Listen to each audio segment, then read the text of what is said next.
Vamos agora então para essa pergunta. O que é que podemos e não podemos ver? Pensando aqui naquele argumento da liberdade de expressão. Eu vou citar aqui algumas passagens da Bíblia que podem nos ajudar nisso. Há mais. Essas são apenas algumas para balizar o nosso pensamento. Palavras de Jesus em Mateus 5:28. Eu, porém, vos digo, qualquer que olhar para uma mulher com intenção impura, no coração já adulterou com ela. Se você conseguir ver pornografia sem quebrar isso aqui, mas é possível. Em vez de mulher, você pode colocar homem também, não é? Qualquer que olhar para um homem com intenção impura, no coração já adulterou com ele. Já que também agora a pornografia é uma coisa que as mulheres consomem, esse versículo também ele pode ser lido dessa forma. Em Êxodo 20:17, aqui nós temos o último mandamento. Não cobiçarás a mulher do teu próximo, nem o seu servo e nem a sua serva. Não cobiçarás a mulher do teu próximo. Ah, pastor, mas as que estão lá são solteiras, não é? Não tem nada a ver com isso, não é? Quando fala que não cobiçar a mulher do seu próximo, está falando para não cobiçar não somente a mulher do seu próximo, mas qualquer outra mulher que não seja a sua, que é como Jesus faz a interpretação aqui. Então, se você conseguir ver pornografia sem quebrar o 10º mandamento, mas não é possível. A pornografia quebra o 10º mandamento.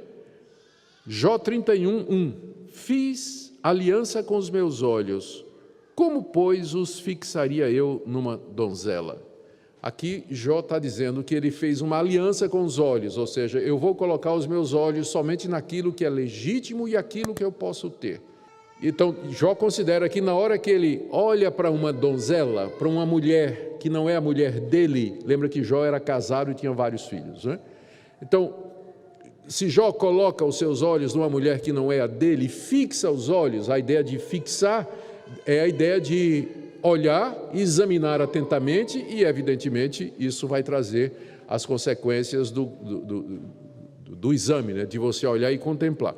Jó diz, eu fiz uma aliança com os meus olhos, eu não colocarei os meus olhos naquilo que eu não posso, de fato, ter de forma legítima. É aquilo que eu tenho falado aqui na igreja, é a regra da segunda olhada.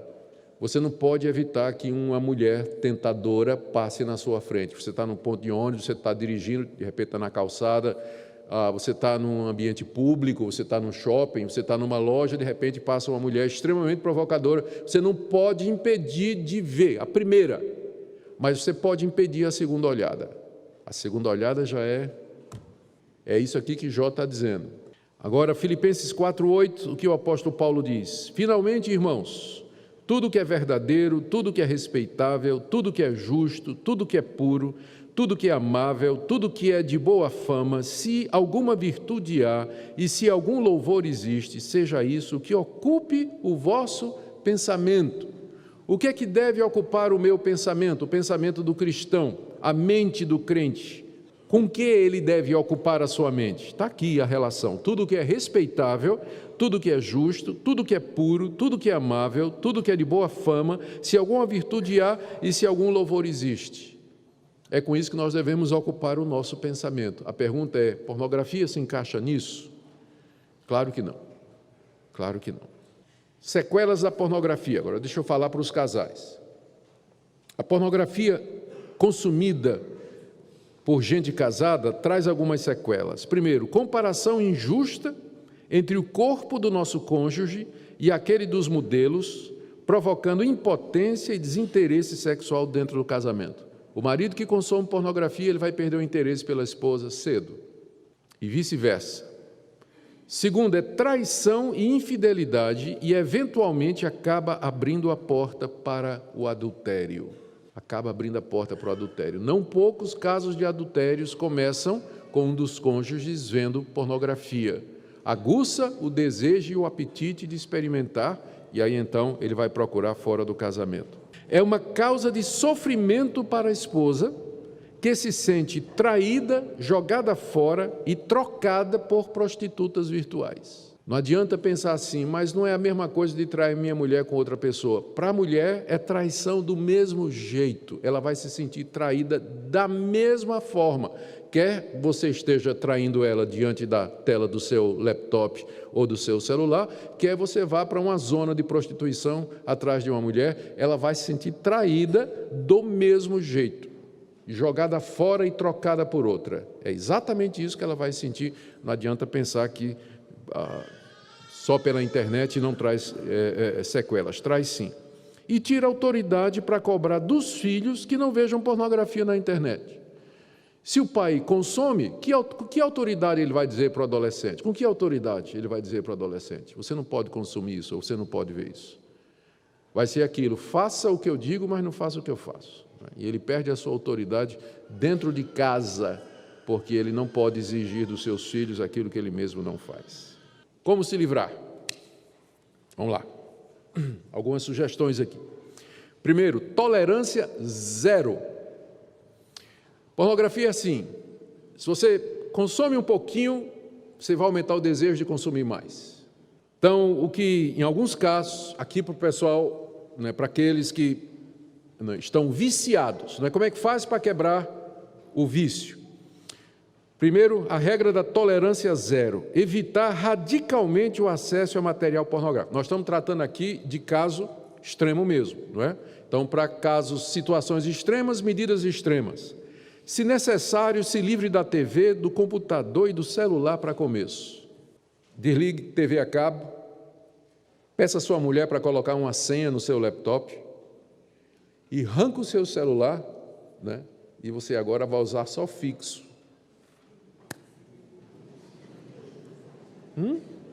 Quer se livrar ou não? Você já vem tentando, não é?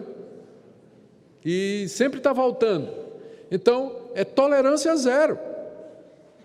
Até você ganhar forças para poder caminhar. Então, começa com uma paulada dessa. Eu vou me livrar de tudo aquilo que me leva a ver. Tá. Então, corta mesmo. Esse pastor não é muito radical, não? Não é muito radical, não. Porque tem vários níveis de pornografia. Tem aquelas extremamente sutil, não é? Que o pessoal chama de erótica, não chama de pornografia, mas chama de erótica, que viria em coisas como tipo assim, eu vou logo dizendo que eu não assisti, 50 Tons de Cinza. É um filme que ele não seria considerado pornográfico, mas ele é erótico, ele abre a porta. Séries da Netflix. Eu gosto de vez em quando de assistir séries da Netflix, mas eu tenho a maior dificuldade do mundo, eu e a Minka, a gente assiste juntos, séries da Netflix. A gente tem a maior dificuldade do mundo de achar uma série que a gente possa assistir assim, sem dizer clique. A gente acaba tendo que ver Flash. The Flash. Porque não dá, quando a gente parece uma série boa, né? E logo nas primeiras cenas já vem sexo, né? Aberto, descarado, violência do pior tipo, e a gente fica meio que sem opção. Então, essas coisas, elas abrem um apetite. Se você começa a assistir, né? Começa a assistir, aí você vai derrubando as barreiras morais. Primeiro se acostuma com a nudez. Depois, as cenas de sexo que não são explícitas, mas está pressuposto lá. Aí quebra mais uma barreira e vai derrubando as barreiras e as resistências psicológicas e morais e espirituais. Daqui a pouco, para você, é normal ver uma cena de sexo explícito. Começa exatamente, vai derrubando as barreiras, vencendo as resistências morais e espirituais, até que finalmente você não vê nada demais. Então, tolerância zero mesmo. Se quiser vencer, é por aí. Segundo, fazer práticas devocionais com o seu cônjuge, ler textos bíblicos que falam do casamento, da pureza, da santidade, orar juntos por esse assunto, disposição para perdoar. Uma mulher casada com um marido que tem dificuldades nessa área, se ela quer salvar o seu casamento, ela precisa compreender que isso às vezes se torna, é uma adição tão forte às vezes como uma droga, é uma droga da mente. A pessoa fica viciada, precisa ter paciência e ajudar. E nesse ponto, o seu cônjuge deveria ser o seu melhor ajudante. Deveria ser o seu melhor ajudante. Orar juntos, conversar juntos sobre isso, se comprometer a dizer quando estiver tentado, quando cair. Eu sei que isso não é fácil, especialmente para a esposa. Mas aqui está, segundo ponto, práticas devocionais, né? Crescer juntos. Aqui tem um terceiro ponto, é um acordo de prestação de contas, accountability, que é o nome que se dá em inglês, eu não sei nem, não tem uma palavra que traduza isso, mas o sentido é esse. Um pacto com seu cônjuge de falarem sobre esse assunto pelo menos uma vez por semana e que sempre dirão a verdade. Eu sei que você está dizendo, ela vai me largar. Se eu disser para ela que eu faço isso, ela vai me largar. Então, não sendo possível fazer esse pacto com o cônjuge, escolha uma pessoa de confiança, madura, a quem você presta contas semanalmente. É um pacto de accountability. Toda semana você vai conversar com essa pessoa e ele vai perguntar, como foi essa semana? Não, essa semana eu fui tentado nisso, eu caí nisso. E aí você vai orar com aquela pessoa tem que ser uma pessoa madura, uma pessoa séria, que vai cobrar de você. E vai ficar em cima para ajudar você. A ajuda pastoral está disponível também. Os pastores da igreja, os presbíteros da igreja, tem líderes na igreja, tem mulheres na igreja que são conselheiras aqui na nossa igreja. Então, há ajuda. Você não tem que ficar escravo disso. Você não tem que ficar escravo disso. No caso de adolescentes e jovens, às vezes os próprios pais podem ajudar vocês a resolver essa situação. Outra dica, ficar na internet apenas o tempo necessário. Usa o laptop e o celular para aquilo que é, aqui já não estou falando daqueles casos mais extremos, que eu mandei jogar no mato o celular, não é? Mas você usa então apenas para o que for necessário. O que é que acontece? Você não tem o que fazer, vai para as mídias sociais, ou fica na internet, fuçando, vendo coisa, uma hora dessa vai bater na sua cara, vai aparecer na sua cara aquilo ali. Você não está procurando, mas vai aparecer na sua cara, porque está infestado em todo lugar. Então, não fica na internet apenas o tempo necessário. E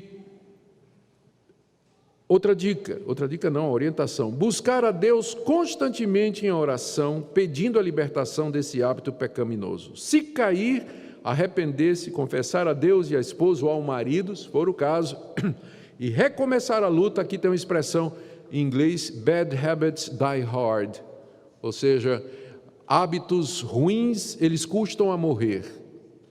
Um equivalente no português seria, não dá para cortar uma árvore grossa num único dia. Então você tem que brigar para você vencer esse hábito. 1 de João 1,8, se confessarmos os nossos pecados, Ele é fiel e justo para nos perdoar os pecados e nos purificar de toda injustiça.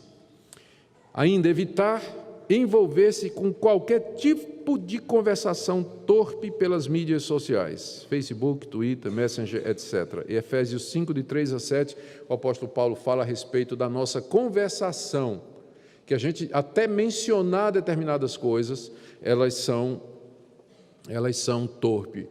E eu fico imaginando como isso não é, ver coisa no meio, ou passar conteúdo que tenha alguma coisa imoral, isso é mais comum do que a gente pensa. De vez em quando, por engano, naquele grupo de WhatsApp, alguém posta uma coisa, né, que tem um palavrão desse tamanho lá dentro, ou de conteúdo duvidoso. Aí a pessoa coloca assim, desculpe, grupo errado. Não, foi o grupo certo, né? Para que a gente visse realmente o que é que você anda compartilhando aí em outros grupos, né? Em outros grupos. Os crentes ficam fazendo de vez em quando, aparece. Então, é claro, se uma pessoa ela já venceu essa resistência moral, né, de está acostumada a ficar escutando, vendo essas piadas, esses videozinhos, né, safados, né, que aparecem nos grupos de WhatsApp, que as pessoas ficam transmitindo, então, eu não sei quantas outras barreiras ele já derrubou também. E quanto para ele, ou não, é normal ver pornografia. Para os casados, estamos falando para os casados, a prática regular das relações sexuais com o cônjuge irá contribuir em muito para mortificar os impulsos sexuais impuros. Casais que têm uma vida de relacionamento sexual plena, agradável, abundante, esses têm menos tentações de se envolver com pornografia. Ajudando os filhos. Como é que a gente pode ajudar os filhos? Primeiro, fale francamente com eles sobre esse assunto. Não espere ele aprender sobre isso lá na escola com os amiguinhos ou com o professor ateu e imoral lá da escola dele, mas fale francamente com ele a respeito desse assunto. Segundo, proíba o uso da internet nos quartos ou em ambientes isolados. Isso é meio difícil isso, né? Com o celular isso é meio complicado, mas você vai dar, seja criativo. Dê exemplo, evitando programas de TV de conteúdo erótico, quando estão ali na sala, né, com todo mundo reunido, já começa dando exemplo ali. Manda decorar versículo bíblico do tipo, seja isso que ocupe o vosso pensamento, aquela passagem que eu li, que está de Filipenses 4:8. Incentive prática de esporte, pouco tempo no banheiro, vida devocional e muito banho frio. Isso vai ajudar o adolescente, né? Vai ajudar bastante o seu adolescente. Mas ajude, porque a tentação é grande. A tentação é grande. A tentação é grande. E você pode ajudar dessa maneira.